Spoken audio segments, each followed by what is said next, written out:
और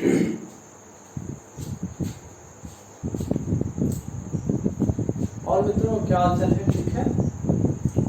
आते हैं हम जो है संविधान के टॉपिक पे, यानी कि जो पिछले पार्ट में हम बात कर रहे थे संविधान के बारे में कि सिटीजनशिप नागरिकता के बारे में। संविधान में सिटीजनशिप नागरिकता के बारे में हमने बात की थी कि नागरिकता कैसे मिलती है, उसको पाने के लिए या भारत की नागरिकता पाने के लिए हम इस नियम के तहत हमें भारत की नागरिकता मिलती है, उसके बारे में हमने बता दिया था कि भारत की नागरिकता पाने के लिए देशीकरण थे, पंजीकरण थे, रजिस्ट्रेशन के माध्यम से थे, वंश परंपरा के आधार पर थे।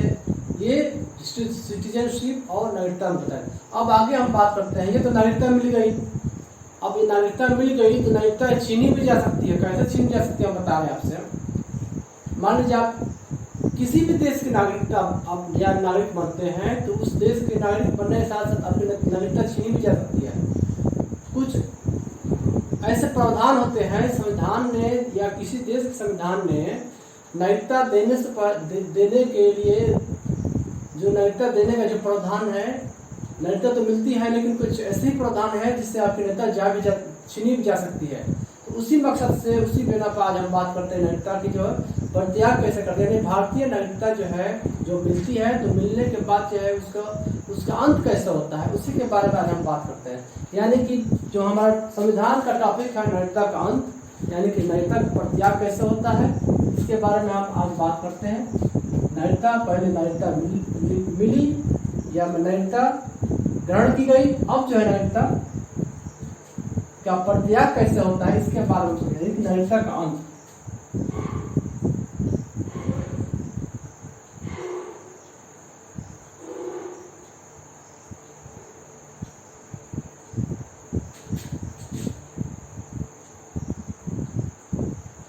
नागरिकता का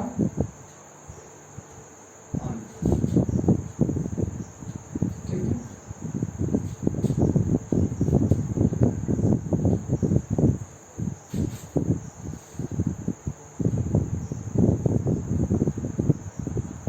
आगे है, इसमें पहला है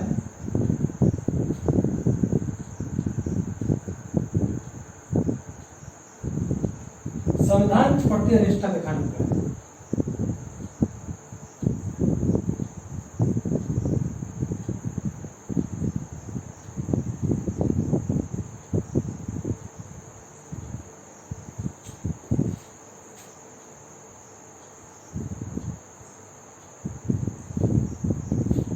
संविधान के प्रति अनिष्ठा दिखाने पे है।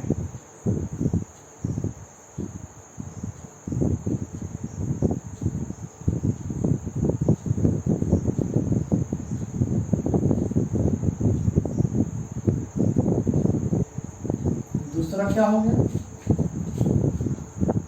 किसी देश की नागरिकता ग्रहण कर देता है।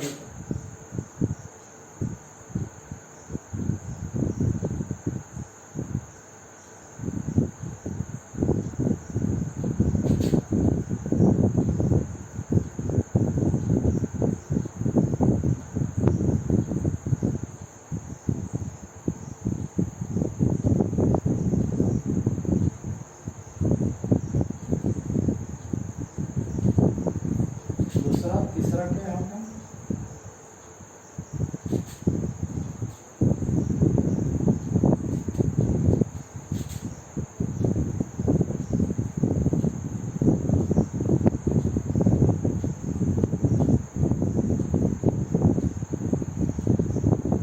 शत्रु देश की सहायता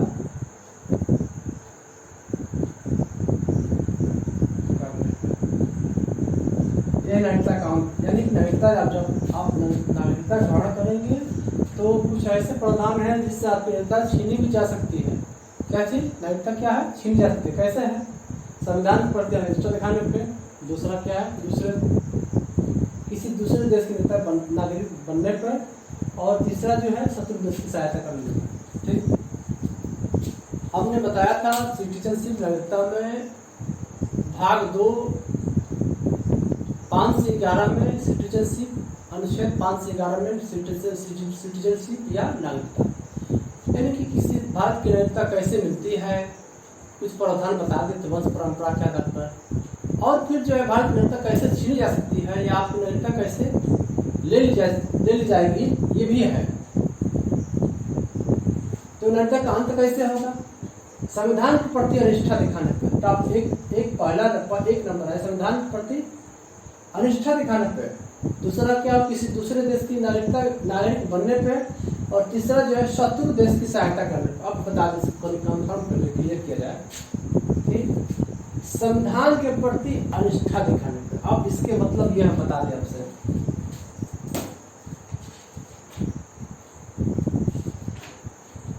यदि आप जरूर नहीं कि भारत देश की बात हो जाए, किसी भी देश के संविधान के बारे में हम बात करते हैं, यदि किसी देश के संविधान ने जो उसे अधिकार दिए हैं, या नागरिकता किसी देश की संविधान ने उस देश के नागरिक को जो नागरिकता दी है, उस नागरिकता छीनी भी जा सकती है।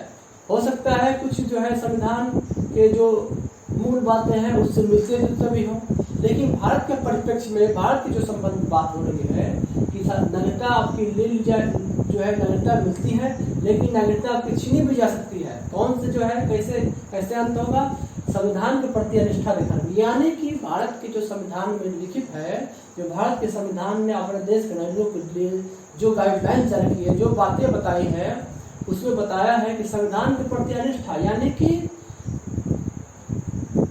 आप देश के नागरिक हैं लेकिन आपको संविधान पर भरोसा ही नहीं है, उसी लिखा गया संविधान के प्रति अनिष्ठा, यानी कि आप देश के नागरिक हैं, आपके देश के नागरिकता होने के या देश के नागरिक को आपको जो अधिकार दिए रखे हैं, आपको अधिकार तो दे रखे हैं, लेकिन आप क्या है, आप जो देश का संविधान है उस पर आपको विश्वास ही नहीं है, वही अनिष्ठा दिखाने पे, ठीक है ना। तो इस हिसाब से इस बिना पर आपकी नागरिकता छीनी जा सकती है, यानी कि आपको विश्वास नहीं है कि भारत का जो संविधान है, ये जो संविधान लिखा गया है, इस पे आपको विश्वास नहीं है, या आप इसको जो है नज़रअंदाज करते हैं, या आप इस संविधान को झुठलाते हैं, या आप इस संविधान को रद्दी के टुकड़े फेंकते हैं, इस बिना पर आपकी नागरिकता छीनी जा सकती है। इसीलिए कहा गया संविधान के प्रति अनिष्ठा, आपको विश्वास नहीं है संविधान में, तो आपकी नागरिकता छीन सकती है। दूसरी बात आते हैं किसी दूसरे नागरिकता बनने पर, यानी कि यदि मान लीजिए आप इस देश में रहते हैं और आपकी जो है मन है, या आप किसी दूसरे देश में बसना चाहते हैं, यदि दूसरे देश में बसना चाहते हैं तो ठीक है, बसिए जाइए, कोई दिक्कत नहीं है, लेकिन आपको इस देश की नागरिकता छोड़नी होगी। यानी यदि दूसरे देश का आप नागरिक बनते हैं तो आपको अपने जो वर्तमान में जो देश के नागरिक है उसकी नागरिकता आपको परित्याग करना होगा, यानी छोड़ना होगा। आप जाइए, रहिए, कोई दिक्कत नहीं है, किसी दूसरे नागरिक बन जाइए, कोई दिक्कत नहीं है, लेकिन आपको इस देश की नागरिकता छोड़नी होगी। अब दूसरी बात, छोड़नी होगी, लेकिन आपको जो है कुछ और सुविधा एनआरआई के माध्यम से आप इस देश में आ जा सकते हैं। इसके लिए आप फ्री हैं, स्वतंत्र है। कुछ संविधान में कुछ जो है दोहरी नागरिकता दे रखी है, ठीक ना। संविधान ने जो नागरिकों को दोहरी नागरिकता दे रखी है कि जो देश के नागरिक हैं किसी दूसरे देश में जाकर बसे हुए हैं, जो एनआरआई कहते हैं हम, तो उन एनआरआई या उन सिटीजन को, उन नागरिकों को इस देश में आने जाने की छूट है। कैसे छूट है? वो चाहे तो बिना पासपोर्ट के भी आ जा सकते हैं, उनको कुछ प्रावधान दिया गया है, छूट दिया गया है इसके बारे में। यानी कि आप इस बात हो रही है, इस देश दूसरे देश की नागरिकता ले लेंगे, आपका ये नागरिकता बंद कर। फिर जो आती है तो तीसरे टॉपिक पे शत्रु देश सहायता करें। शत्रु देश की सहायता के मतलब ये है, मान लीजिए आप अपने देश के नागरिक हैं और भारत के जो है संविधान ने आपको क्या नागरिकता दे रखी है, आपको नागरिकता दे रखी है तो अब अधिकार भी मिल गया है, कर्तव्य मिल गया है, लेकिन आपको यह कर्तव्य बनता है कि आप उस देश के या भारत के नागरिक होने के नाते आप जो है इस देश के खिलाफ जो भी बातें चल रही है, जो भी षड्यंत्र हो, उसमें आप बिल्कुल शामिल ना हो। देश के खिलाफ जो भी बातें दूसरे देश के नागरिकों से और आपके बीच हो रहे हैं, तो आप बिल्कुल उससे आप दूर रहें। यानी कि जो देश के नागरिक हैं आपका नागरिक अधिकार होने के नाते और कर्तव्य आपका है, अधिकार और कर्तव्य के अंतर्गत जो है आप उस देश के गद्दारी नहीं कर सकते हैं, ठीक है ना। उसी बना पर कहा गया कि शत्रु देश की सहायता, यदि आप दूसरे देश की सहायता करते हैं, आप दूसरे देश की सहायता करने में भागीदार हैं, यदि सरकार को या संविधान के या कार्यपालिका को यदि मालूम हो गया कि आप जो है किसी दूसरे देश की या शत्रु देश की आप सहायता कर रहे हैं, तभी भी उस स्थिति में भी आपकी नेता छीनी जा सकती है। संविधान में ये प्रावधान है, यानी उस देश की न्यायपालिका, उस देश की सरकार, कार्यपालिका, संसद आपके नेता छीन लेगी और आप कुछ नहीं कर पाएंगे। इसलिए कहा गया जो नेता मिली है उस नेता मिलने के साथ अपनी नेता छीनी भी जा सकती है। संविधान के प्रति विश्वास नहीं है, अविश्वास दिखाते हैं। दूसरी बात है किसी दूसरे नागरिक देश के नागरिक बनते हैं, दूसरे देश के नागरिक बनने की कोई दिक्कत नहीं है, जाइए, लेकिन इस देश की नागरिकता छोड़नी होगी। तीसरी बात आती है शत्रु देश की सहायता। आप किसी दूसरे देश की सहायता करते हैं, जो भारत की इंटरनल मामले हैं, जो आंतरिक मामले हैं, उस मामले के जो आंतरिक मामले हैं उसमें भागीदार हैं और अपने देश के साथ गद्दारी कर रहे हैं। अपने देश की जो सूचनाएं हैं, जो आंतरिक सूचनाएं हैं, जैसे सुरक्षा संबंधित, देश के सुरक्षा संबंधित है या जो भी देश के आंतरिक मामले हैं, उस मामले को यदि किसी दूसरे देश से आप शेयर करते हैं या दूसरे देश को बताते हैं, तो संविधान ने या आपको संविधान में इस बात का प्रावधान है कि आपकी क्या है, नागरिकता छीन सकती है और आप कुछ नहीं कर सकते। ये है नागरिकता कांड का। अब आते हैं बात दूसरी मेन पॉइंट पे आते हैं, दूसरी बात आते हैं आर्टिकल तो पूरा हो गया था, हमने पहले बता दिया था, जितनी जरूरत है बस उतनी के बारे में बताया जाएगी। ज़्यादा अनुच्छेद आर्टिकल लिखने से कोई मतलब नहीं है। क्वेश्चन प्रश्न कहाँ से आते हैं उसके बारे में सोचिए, बेवजह प्रश्न के बारे में ना सोचिए। ये मत सोचिएगा 5 से 11 की भी जो है अनुच्छेद है उसके बारे में क्यों नहीं लिखवाया था, इसके बारे में मत सोचिएगा। आपको जो जरूरत है बस इससे यही क्वेश्चन आएगा। अब जो मेन जो अनुच्छेद आपको याद करने हैं, जो मेन अनुच्छेद है उनके बारे में हम आते हैं। जो आर्टिकल हमने हमारा मेन जो अनुच्छेद है फंडामेंटल राइट्स है, यानी कि अधिकार है, जो हमें अधिकार मिला है, मूल अधिकार है या मौलिक अधिकार जो मिला है, उसके बारे में हम चर्चा करेंगे। इस संदर्भ में हमने पिछली बार बताया नहीं था, लेकिन इस बार बता दें हम कि भाग 1 में 1 से 4 में भारत और उसके संघ शासित प्रदेश का उल्लेख है।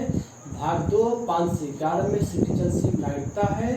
भाग 3 अनुच्छेद 12 से 35 में मूल अधिकार है, जिसको मौलिक अधिकार भी कहते हैं। सबसे ये संविधान की जो मूल अधिकार है देश के अपने देश के नागरिकों के लिए सबसे रामबाण है। सबसे ज़्यादा प्रश्न यहीं से आते हैं कि मूल अधिकार में भारत के नागरिकों को कौन कौन से अधिकार दिए गए हैं और आपातकाल की या इमरजेंसी की परिस्थिति में उनके मूल अधिकार को छीने भी जा सकते हैं या किस परिस्थिति में मूल अधिकार नहीं छीने जा सकते हैं। ये सब बातें हम आते हैं मेन टॉपिक पे। भाग 3 अनुच्छेद 12 से 35 मूल अधिकार के बारे में। मूल अधिकार के बारे में थोड़ा हम समझ लें। फंडामेंटल राइट्स कहते हैं इसको इंग्लिश में। फंडामेंटल राइट्स यानी कि FR, ठीक, एक होता है फंडामेंटल होता है, ठीक, FR कहते हैं फंडामेंटल राइट्स कहते हैं, ठीक, यानी कि मूल अधिकार, यानी कि आपके संविधान ने आपको कौन कौन से अधिकार दे रखे हैं, इस बात का उल्लेख है भाग 3 अनुच्छेद 12 से 35 में। आते हैं तो अब बात थोड़ा इस पर थोड़ा चर्चा हो जाए लिखवाने से पहले, ताकि जो आगे जो बातें लिखी जाएगी उसमें आपको समझने में आसानी होगी। मूल अधिकार जो है आप जानते हैं कि भारत का जब संविधान बना था तो संविधान बनने में 60 देशों लगभग 60 देशों के संविधान की जो मुख्य बातें हैं उन बातों को लेकर भारत के संविधान में जोड़ा गया था, उसी में से आता है मूल अधिकार। मूल अधिकार किस देश से लिया गया? अमेरिका से लिया गया है। आपको मालूम है कि भारत में 60 देशों के संविधान से जो बातें ली गई है, जो संविधान में जो बातें लिखी गई है और चर्चा की गई है, उसमें जो है अलग अलग देशों से अलग अलग संविधान और अलग अलग बातें बताई गई है, ली गई है। जैसे उसी में संदर्भ में है मूल अधिकार अमेरिका से लिया गया है, क्योंकि सबसे पहले मूल अधिकार की जो मांग हुई थी वो अमेरिका में ही हुआ था, ठीक है ना। मूल अधिकार कहाँ से लिया गया? अमेरिका से लिया गया था, ठीक है। अब मूल अधिकार के बारे में थोड़ा बता लें हम। मूल अधिकार के इतिहास के बारे में, विश्व का सबसे पहले जो लिखित संविधान बनकर तैयार हुआ था वो अमेरिका में 1776 की अमेरिकी क्रांति के बाद जो है, अमेरिका के बाद में थोड़ा इतिहास बता दें आपसे मूल अधिकार के बारे में, थोड़ा इसके बारे में कि मूल अधिकार की मांग जो है सबसे पहले ब्रिटेन में उठी थी। यानी कि ब्रिटेन में सबसे पहले मूल अधिकार की मांग उठी थी, क्योंकि आप जानते हैं कि ब्रिटेन एकमात्र ऐसा देश था कि उसकी सूर्य अस्त नहीं होता था। यानी कि सूर्य अस्त नहीं होने का मतलब ये है कि ब्रिटेन एकमात्र ऐसा देश था कि उसकी जो हुकूमत थी या उसकी जो शक्ति थी विश्व के 2/3 देशों में उसकी औपनिवेश देश थे। यानी कि विश्व के 2/3 हिस्से पे ब्रिटेन का कब्जा था, और ब्रिटेन ही एकमात्र ऐसा देश है जिसकी सूर्य जो है अस्त नहीं होता था। यानी कि एक देश में सूर्य अस्त होता था तो दूसरे देश में उसकी जो शासन या सत्ता थी वहाँ बनी रहती थी। इसलिए कहता है कि ब्रिटेन एक ऐसा देश था जो उसके दूसरे देश में उसके औपनिवेशिक देश थे। यानी कि सबसे पहले जो मूल अधिकार की जो मांग या डिमांड उठी थी, मांग उठी थी, वो सबसे पहले ब्रिटेन में उठी थी। ब्रिटेन औपनिवेशिक सबसे पहले पावरफुल देश था, पुराना देश है, मान्यताओं और कर्मकांडों पर आधारित देश है। वहाँ की जो आपको मालूम है कि भारत के जो संविधान है, अलिखित संविधान की एकमात्र उदाहरण है ब्रिटेन। वहाँ पर संविधान लिखा नहीं क्या है, वहाँ की सिविलाइजेशन और कल्चर यानी कि संस्कृति और सभ्यता के आधार पर वहाँ की संविधान कार्य करती है। तो ब्रिटेन की संविधान जो है, ब्रिटेन की जो जनता थी सबसे पहले जागरूक थी, और जागरूक होने के नाते ब्रिटेन में सबसे पहले मूल अधिकार की मांग हुई थी। अब दूसरी बात आते हैं, विश्व में सबसे पहले लिखित संविधान जो है अमेरिका बनकर तैयार किया था। यानी कि मूल अधिकार जो हमारे देश से दिया गया, जो हमारे देश में दिया गया, वो अमेरिका से दिया गया। मूल अधिकार हो गए। मूल अधिकार के बारे में थोड़ा लिख लेते हैं। मूल अधिकार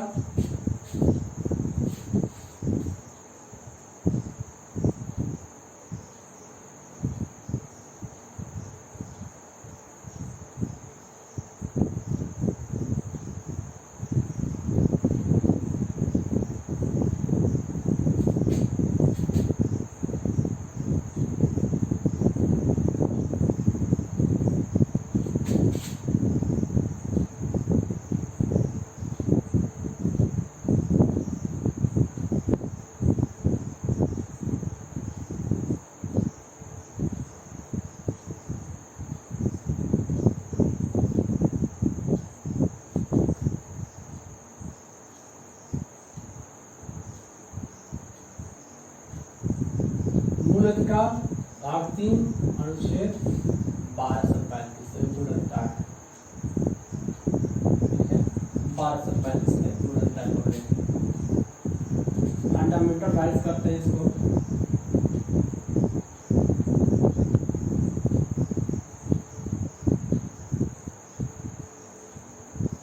मूल अधिकार के बारे में थोड़ा हम लिख लेते हैं। मूल अधिकार क्या है?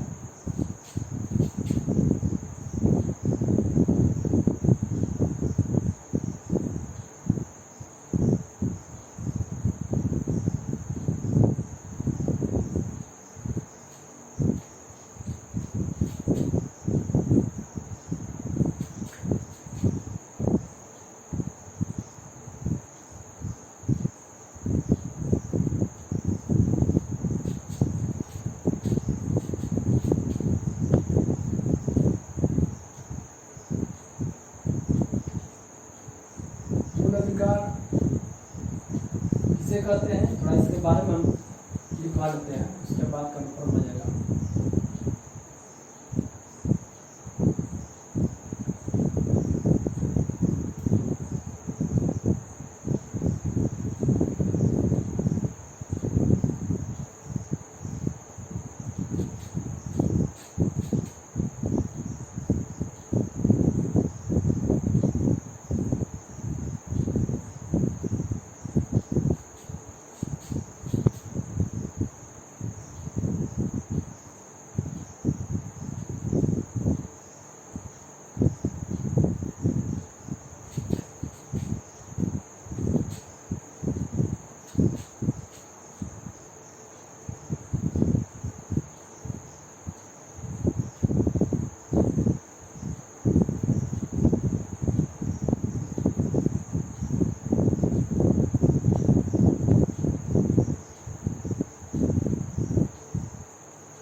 मूल अधिकार है, फंडामेंटल राइट्स है, भाग 3 है, आर्टिकल अनुच्छेद 12 मूल अधिकार क्या है, इसमें लिखा गया है, बताया गया है।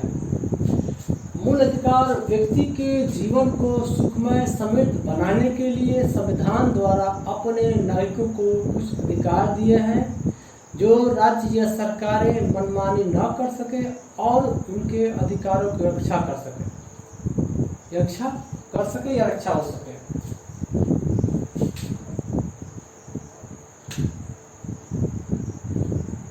ये है मूल अधिकार। अर्थात कहने का मतलब ये है, कोई भी देश है यदि आपको जो कुछ अधिकार देता है उस देश की नागरिक संविधान ने वो अपने देश के नागरिकों को फंडामेंटल राइट्स या जो मूल अधिकार दे रखे हैं। मूल अधिकार इसलिए दे रखा है कि आपको उस देश के नागरिक होने के आधार पे आप कुछ अधिकार देते हैं, अधिकार दिए गए हैं। अधिकार इसलिए दिए गए हैं कि आप देश के नागरिक हैं और नागरिक या जनता से किस देश की कल्पना की जा सकती है। यदि नागरिकों का या उस देश की जनता का ही अधिकार सुरक्षित न हो तो फिर उस देश के संविधान का क्या मतलब है? ठीक, उसी के लिए किसी देश के संविधान द्वारा किसी नागरिक को जो अधिकार दिए गए हैं उसकी रक्षा के लिए उसका प्रावधान भी किया गया है। ठीक ना, मकसद यही है। जो मूल अधिकार दिए गए हैं कि आपको ये अधिकार इसलिए दिए गए हैं कि आप जो है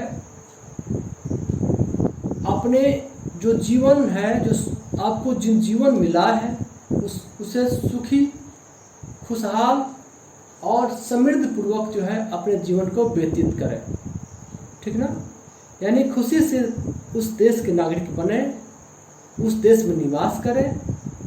और आपको अधिकार दिए गए हैं कि मान लीजिए किसी विकट परिस्थिति में यदि सरकार आप पर मनमानी करे या आपसे मनमानी करे तो संविधान ने आपको कुछ ऐसे अधिकार दे रखे हैं जिससे सरकार की या राज्य सरकार की मनमानी को रोका जा सकता है। और एक बात आपको बता दें,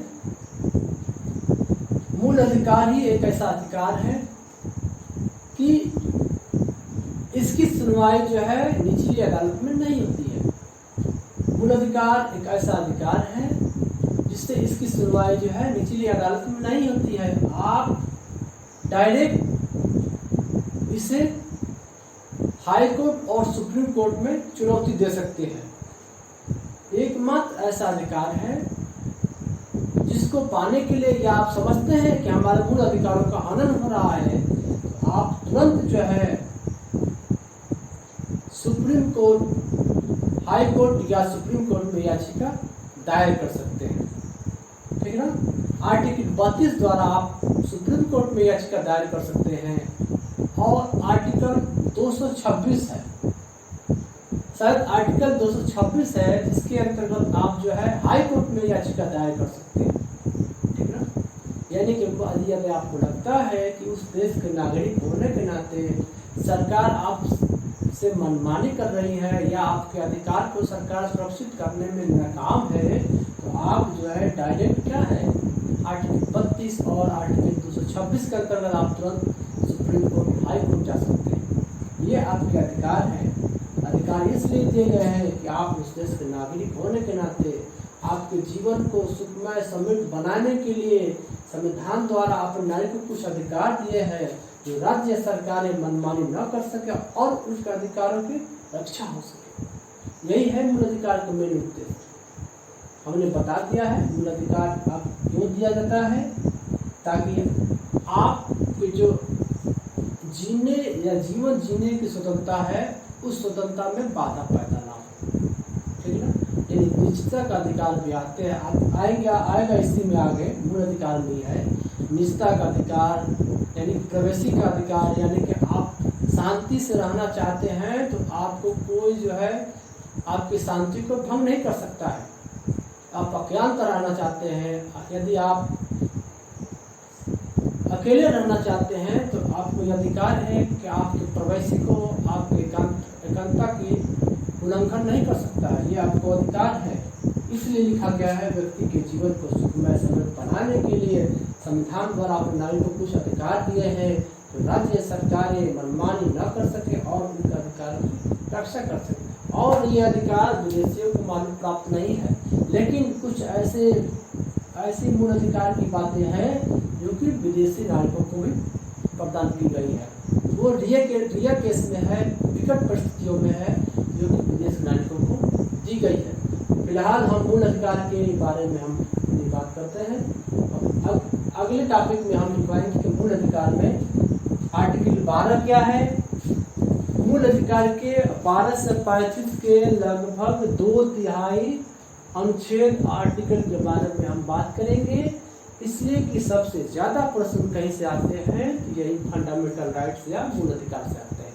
इस पर हम चर्चा करेंगे, चर्चा पर चर्चा ज्यादा करेंगे, लिखवाएंगे कम, जो कि प्रश्न सबसे ज्यादा मूल अधिकार से आते हैं, जो कि भारत के संविधान ने बहुत बड़ा अधिकार दे रखा है, जो विदेशियों को प्राप्त नहीं है, कुछ अपवादों को छोड़कर विदेशियों को प्राप्त नहीं है। इसी मूल अधिकार पर ज्यादा चर्चा होगी कि अनुच्छेद 12 में क्या है, 13 में क्या है, 35 में क्या है और आर्टिकल 19-20 में क्या है। आर्टिकल 19-20 आपको मालूम है कि आपातकाल में ये क्या होते हैं, सस्पेंड होते हैं 19-20, सब बताएंगे इसके बारे में। आज से जो मेन हमारा टॉपिक है, जो संविधान का जो ऋण है वो मूल अधिकार है, इसलिए मूल अधिकार के बारे में हम आगे विस्तार से बताएंगे, चर्चा करेंगे, लिखवाएंगे, इस पर संपूर्ण चर्चा पर चर्चा होगी। ये बात हो गई मूल अधिकार के बारे में। फिर अगले टॉपिक में हम लिखाएंगे मूल अधिकार में आगे बातें होगी, जो कि कितने वर्तमान मूल अधिकार हैं, पहले कितने मूल अधिकार थे, और जब देश की में स्वतंत्रता नहीं मिली थी तब कितने मूल अधिकार थे, सब बताएंगे हम, लेकिन ब्रेक के बाद।